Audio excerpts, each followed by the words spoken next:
Man, they just threw everything but the kitchen sink, didn't they, in this episode? Oh, man. So, let's talk about the beginning of the two-part crossover, Arrow-Flash crossover, Heroes Join Forces, which is still, I think, a really dumb title for this. Oh, man, that was a really bad title. Anyway. So, what did I think of this? That's really good, but everything just kind of, everything just feels rushed, like things just instantly happen. Now, not to say that was bad, I mean, yeah, it kind of rushes through things, but I still found the key word here for this episode is the word fun. And trust me, I had some fun with this episode. This episode is pretty much, of course, the two-part pilot that's going to lead into Legends of Tomorrow. And we're introduced to Vandal Savage, who is probably by far the best thing in this episode. Seriously, when Vandal shows up, first off, the actor playing Vandal Savage is awesome. He is clearly having a ball with this. He is clearly having a lot of fun, and he looks like Vandal Savage from the comics. Also, his theme is awesome. Seriously, did anyone else get like a Sephiroth vibe from the Vandal Savage theme? I can't be the only one thinking that. But no, as I said, Vandal Savage probably the best thing in here. When he shows up and he's like, when he gets the handcuffs, obviously, did Houdini teach you that trick? He's like, no, I taught him. Yeah. I kind of liked how they tied in the Hawkman resurrection thing with Vandal Savage. I'm curious to see, like, if they're gonna go. Obviously, how I want to see like a further backstory as to how Kendra and Carter's resurrection thing is going to tie in with Vandal Savage. Obviously, he kills the more he kills them, the stronger he gets, and he's killed them over 200 times. So, yeah, he's already powerful as it is. But I'm curious to know if they're going to go with a more magical route with Vandal Savage, or if they're going to go the route of his original origin from absorbing radioactive energy from the cosmic meteor as a caveman. I think I already said that. Anyway. So, what else with this story? Again, everything just kind of happens, and I don't know if it helps or hurts, because, everyone just gets a cameo, like, oh, here's Damien Dark, here's, Malcolm Merlin, who just shows up. Seriously, he just shows up! Like, he just I mean, yeah, I know they're ninjas, but seriously, they just show up out of the darkness every time. Like, how did that... Did I miss something? I think I did. Obviously, because I haven't really given two fucks about Arrow recently, but I still review it, but still, it's kind of declining in writing, as it did in Season 3. But I think I missed something. I really think I missed... I feel like I missed, how they managed to find the League of Shadows found... did they find it already? I forget. The Arrow Cave, I mean. As always, it's kind of cool to see Barry and Oliver actually work together. I actually like their tag team on Hawkman, who... Let's talk about Hawkman real quick. One moment. There's a great moment in here where they're fighting Vandal Savage in a church, Barry and Oliver, and Oliver asks, okay, what's the plan?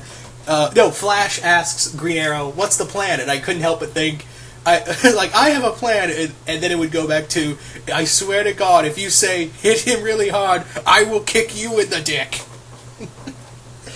Now I'm just imagining Vandal Savage just kicking Oliver in the dick constantly. He's just like, he keeps kicking me in the dick. Why? Why does he keep kicking me in the dick?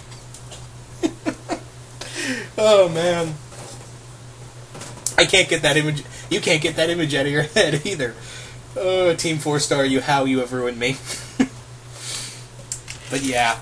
Getting back to Hawkman. The actor playing Hawkman, I think he's alright. The problem is I feel like they're trying to go the whole cowboy route with him. And Carter Hall, and I know Carter Hall, they make him very aggressive, but they just kind of he just feels like he was thrown in. I just feel like, again, that's what kind of hurts this episode, is that everyone's thrown in here. Even for a two-parter, they throw in way too much. Like, obviously, throwing in Hawkman, giving a brief backstory, and everyone's just like, okay, we'll thoroughly believe it. Even when we do hear really weird and out there stuff, we tend not to believe it for several episodes. We'll just go ahead and believe this because we need this goddamn goddamn third show. See what I mean? So yeah, but then again, they are kind of at the point. I love where Barry's like, okay, first I get superpowers. The next thing I know, I'm time traveling, and then I'm fighting a giant telepathic gorilla, and now I'm fighting an immortal who hunts down resurrected people who can resurrect themselves through the centuries. Yeah, it kind of reminds me of what Hawkeye said in Age of Ultron. But yeah, he's all right. I'm kind of hoping to see more of him and get a full judgment on him, because right now he's just like, you're there. That's the problem here, is that he's all right. But I just couldn't help but feel like, you're there, Carter. You're just there. I like Hawkman just fine. It's just that I've just watching it, I've just been kind of like, just meh. I did like the moments between Kendra and Cisco. What I don't like is that now we're probably going to deal with the whole love triangle bullshit, which is going to be all kinds of fun, air quote fun to watch. But I did like the moments between between Kendra and Cisco, and as much as there was a moment where I actually shouted, "God damn it, Cisco!" When he's like, "Thanks, Barry," after they get saved by Vandal the first time, and I went, "God damn it, Cisco!" out loud. And we're also getting Patty, who's discovered Earth 2 Harrison Wells and shoots him.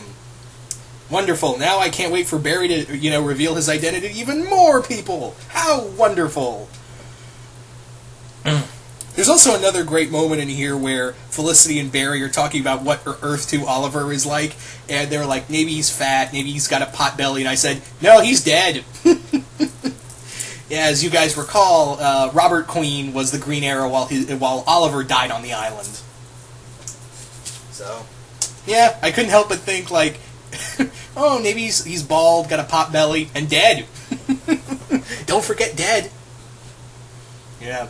Speaking of Oliver, he now there's a great scene in here where he saves a little kid, and I'm like, that's Connor Hawke right there. And sure enough, yep, it is. And Oliver, I love the scene because he's just looking at the kid and he sees the woman, and he doesn't even have to question it. He's just put two and two together. He's like, oh my god, that's my son. Yeah.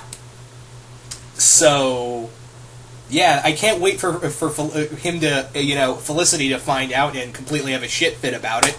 So even though Oliver did nothing wrong because he thought he thought the woman lost the baby, so. Yeah, I can't wait for Felicity to just freak out. And judging by that one scene where she's just crying, I'm like, Oliver told her, didn't he? Or she found out. Can't wait for that shit show to premiere. What else did I want to talk about? I did. Don't get me wrong, guys. There were some errors here, but all in all, I did like this episode. It's a nice start to the two-part crossover. And again, I understand this is just one big pilot for Legends of Tomorrow.